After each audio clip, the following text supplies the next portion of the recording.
On February 1, 2001, at 9:40 in the morning Helsinki time, an email lands in the inbox of a German PhD student named Markus Friedel. The sender is a Finnish researcher named Tatu Ulonen. The full text of the email is preserved on the public internet to this day, and it begins, in part, with this line: "Your use of the trademark is clearly in violation of the law, and is causing me, my company, our licensees and our products, considerable financial and other damage. You will also receive a formal notice about this from our lawyers in the next few days." This email is the opening shot in one of the strangest legal fights in the history of open source software. Because the trademark Ulonen is talking about, the technology he is threatening to sue Friedel over, is something Ulonen invented 6 years earlier, something he had at the time given away for free, something that by 2001 was already running on most servers on the internet. It is called Secure Shell, SSH.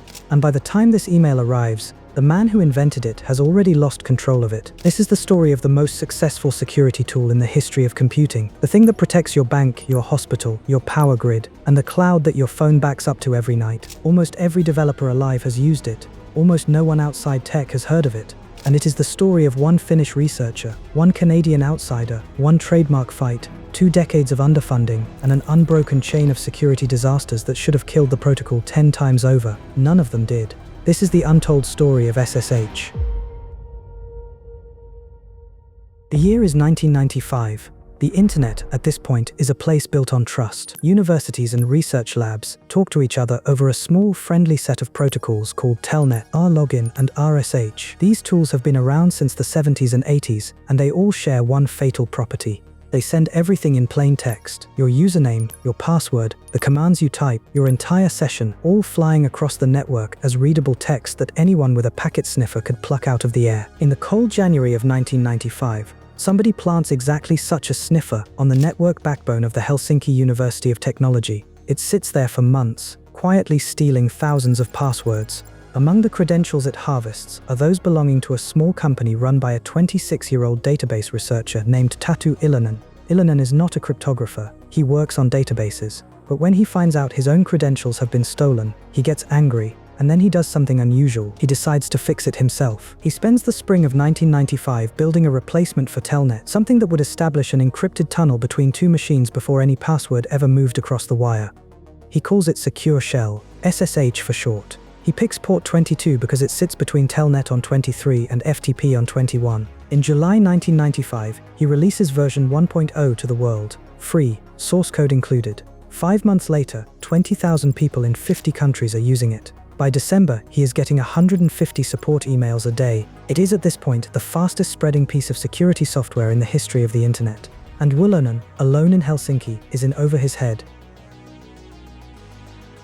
In December 1995, Ulonen makes a decision that would change everything. He founds a company, SSH Communications Security OI. The plan is to professionalize what has become an accidentally critical piece of internet infrastructure. From the outside, it looks like the right move. He is one person. He cannot answer thousands of support emails. He cannot fight off the patent landmines sitting underneath the cryptographic algorithms he needs. But here is the part of the story you don't hear in his interviews. With each new release, the licensing on SSH gets tighter. First you can't port it to Windows, then you can't use it commercially. Then comes SSH Protocol version 2, the rewrite that fixes serious security flaws in the original. SSH 2 is technically much better than SSH 1. It is also a purely commercial product, free for universities, expensive for everyone else. To the open source community that had embraced SSH, that had pushed it onto every Unix machine on Earth, that had made it the de facto standard, this looked like betrayal. The man who had given them a gift was, slowly and politely, taking it back. By 1999, the resentment had reached a breaking point. The internet needed a secure shell. Many believed it also needed to be a free shell. A rebellion was coming.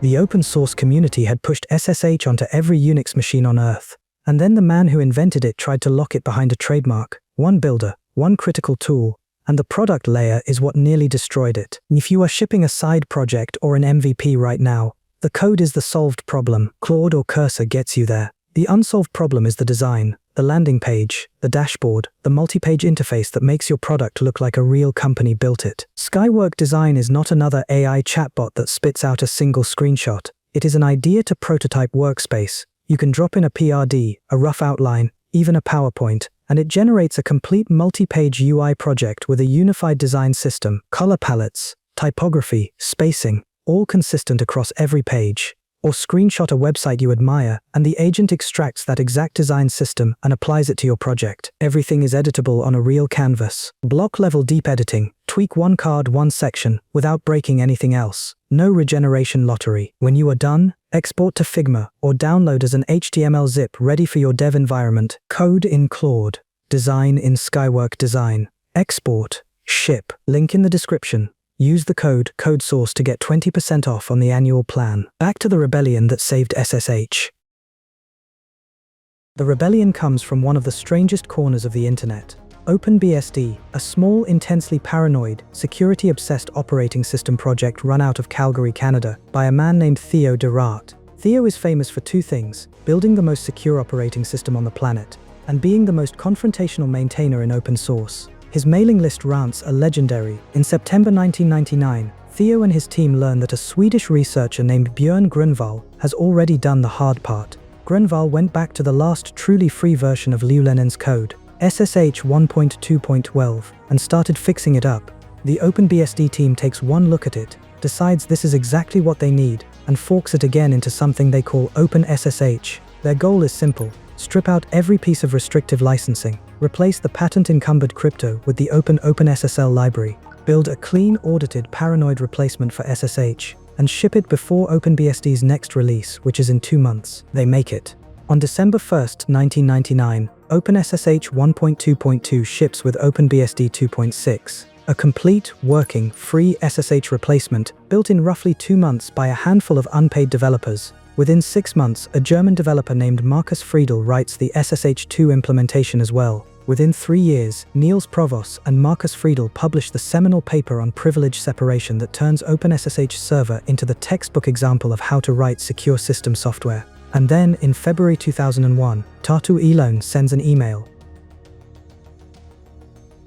Let's back up. The 2001 email at the top of this video did not come out of nowhere. It came at the end of 2 years of mounting frustration on Tartu Elonen's side. By February 2001, OpenSSH was already inside every Linux distribution, every BSD, every modern Unix system on Earth. SSH Communications Security, Elonen's company, was watching its commercial product get crushed by a free clone built in 2 months by a handful of unpaid developers. The trademark email was the last legal lever Elonen had left to pull. 2 weeks later, on February 14th, he escalates again. He posts an open letter to the OpenSSH developer mailing list, demanding the project change its name. He suggests something like SecSH. He says, and this is a direct quote, "OpenSSH is doing a disservice to the whole internet security community by lengthening the life cycle of the fundamentally broken SSH1 protocols." This is the man who invented SSH1, telling the project that saved his protocol from extinction that they are doing a disservice. The OpenSSH team's response is, well, not gentle. Damien Miller, the Australian developer who runs the portable port to Linux, writes back publicly, "SSH has been a generic term to describe the protocol well before your attempt to trademark it. I think that the antipathy generated by pursuing a free software project will cost your company a lot more than a trademark." Then comes the punchline. The IETF opens an investigation. They look at the actual trademark, and they find that what Elonen's company actually owns, legally, is not the term SSH. It is a stylized logo, the lowercase letters SSH in a specific custom font. The IETF rules that SSH and Secure Shell have become generic terms. The lawsuit goes nowhere. By February 2002, OpenSSH passes SSH.com in deployment share. It would never relinquish that lead. Even as the trademark fight ends, the original SSH1 protocol is collapsing. 2 Argentine researchers had discovered in 1998 that SSH1's integrity check was fundamentally broken. An attacker can flip bits inside an encrypted SSH session and recompute the checksum to make the change look legitimate. On February 8, 2001, a Polish researcher named Michał Zalewski publishes a working remote root exploit for the bug on the bug truck mailing list. By October, weaponized versions are circulating in the underground. SSH1 is effectively dead as a protocol. OpenSSH would not formally remove SSH1 support until 2017, 16 years later. The replacement, SSH2, would take another 15 years and dozens of disasters to get right. September 2006. A Debian Linux developer named Kurt Rokex is trying to clean up some warnings from a code analysis tool called Valgrind. He looks at the OpenSSL random number generator code, sees 2 lines that Valgrind is complaining about, and comments them out. He sends the change to one of the OpenSSL developers, who gives it a vague, lukewarm thumbs up. Rokix commits the patch. That patch destroys the OpenSSL random number generator on every Debian family Linux system for 20 months. Here is what that means in practice. When you generate an SSH key on Linux, the system uses a random number generator to create something nobody can guess. After Rokix patch, the random number generator was no longer random. It produced one of about 32,000 predictable outputs. An attacker could pre-generate every possible key in a few hours on a laptop. Every SSH key generated on a Debian or Ubuntu machine between September 2006 and May 2008 was effectively public knowledge to anyone who ran the math. The disclosure on May 13, 2008 is one of the worst days in the history of internet security.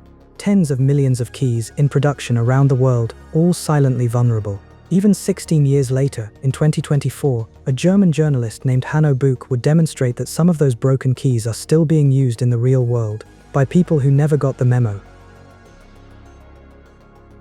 September 5, 2013, Edward Snowden's leaked documents are landing in newspapers all over the world, and inside one batch of documents is a program called Bull Run, a $250 million a year NSA effort to insert weaknesses into commercial encryption products. One leaked GCHQ slide reads, "Vast amounts of encrypted internet data which have up till now been discarded are now exploitable." And in December 2014, at a hacker conference in Hamburg, more documents come out, among them a chart rating the NSA's ability to decrypt various protocols. SSH is rated as, quote, "moderate difficulty, sometimes decryptable." The internal slide does not say how, it just says the NSA has, on occasion, been able to read encrypted SSH sessions. Nobody outside the NSA knows the full story to this day. The OpenSSH team responds the only way they know how. They harden everything, they deprecate weak ciphers, they make stronger algorithms the default, and they keep going. Here is a thing that almost nobody outside open source understands about OpenSSH. For most of its history, the project that protects the entire internet's server infrastructure has been run on essentially no money. In a 2004 interview, Theo de Raat does the math out loud.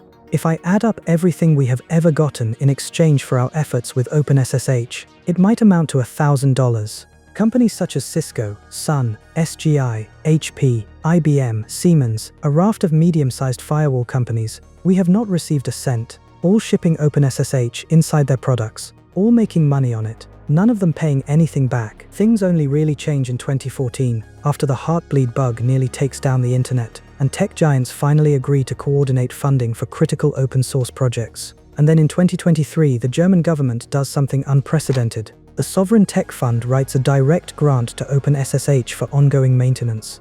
The first European government check in history specifically marked for keeping the secure shell secure. That is the project we are talking about. The thing that protects your bank. Funded for 25 years primarily by donations, side jobs, and one engineer in Calgary refusing to give up. July 1, 2024. A research team at Qualys publishes an advisory called Rigre SSH, Critical Vulnerability in OpenSSH Server, Remote Code Execution, Pre-Authentication, affecting roughly 14 million internet-exposed servers. Here is what makes this one strange. The bug they found in 2024 was the same bug that had been found in OpenSSH in 2006, patched 18 years earlier. At some point between 2006 and 2020, a small refactor accidentally removed the protection. The bug came back, and nobody noticed for 4 years. Pause on that. OpenSSH is one of the most heavily audited pieces of code on the planet. Some of the best security engineers alive look at it constantly, and a critical pre-auth remote code execution bug crawled back into the codebase, sat there, and waited. This is the lesson of OpenSSH that nobody puts on a slide. Security is not a final state you reach, it is a treadmill, and the moment you stop running, the bugs you fixed 18 years ago start coming back. Which brings us to the present day. Somewhere in the world right now, almost certainly, an intelligence agency is recording every encrypted SSH session it can capture off the public internet, storing it, filing it away, waiting. Not because they can read those sessions today, they can't, but because everyone in the cryptography community knows that within 10 or 20 years, somebody is going to build a quantum computer big enough to break the math that protects every SSH session on Earth right now. The technical name for this strategy is harvest now, decrypt later.